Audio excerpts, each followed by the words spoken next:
Les uns comme les autres, nous sommes tous blessés.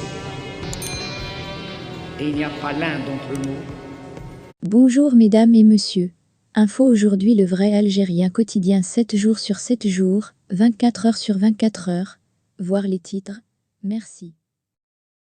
Entré par une oreille et sorti par l'autre. Comme il fallait s'y attendre, le discours de Mohamed VI est entré par une oreille et est sorti par l'autre. À Alger, des sources autorisées ont considéré l'appel du pied du roi du Maroc comme un non-événement auquel il ne faut prêter aucune attention.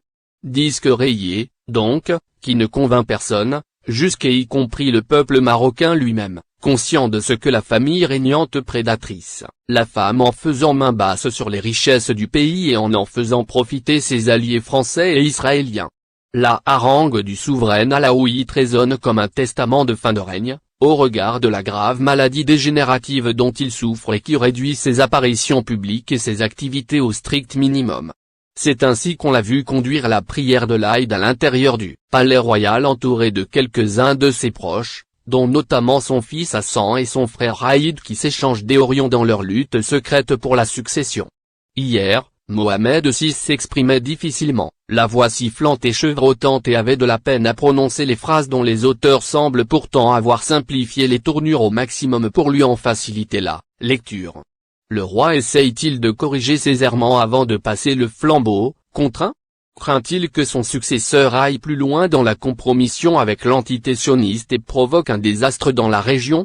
Mohamed VI a acquis une expérience suffisante pour savoir à quel point la soumission de son régime aux puissances étrangères que sont la France et Israël, entre autres, peut être le déclencheur d'émeutes au royaume.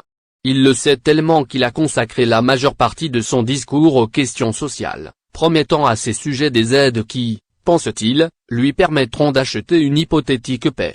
Mais la misère au Maroc est telle qu'aucune mesure populiste, et de toute façon irréalisable, ne pourra sauver le règne des descendants du défunt Hassan II.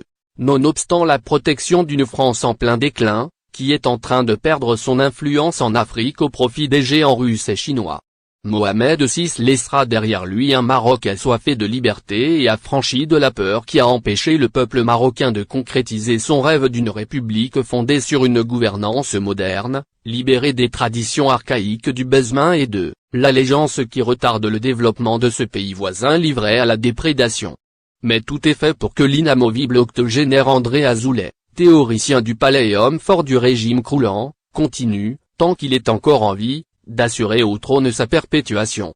Une affaire maroco-marocaine, voire franco-marocaine qui ne concerne en rien l'Algérie, insistent nos sources, pour lesquelles le divorce d'avec le Maghreb est consommé et toute réconciliation est impossible tant qu'il persévère sur la voie imprudente et pernicieuse qu'il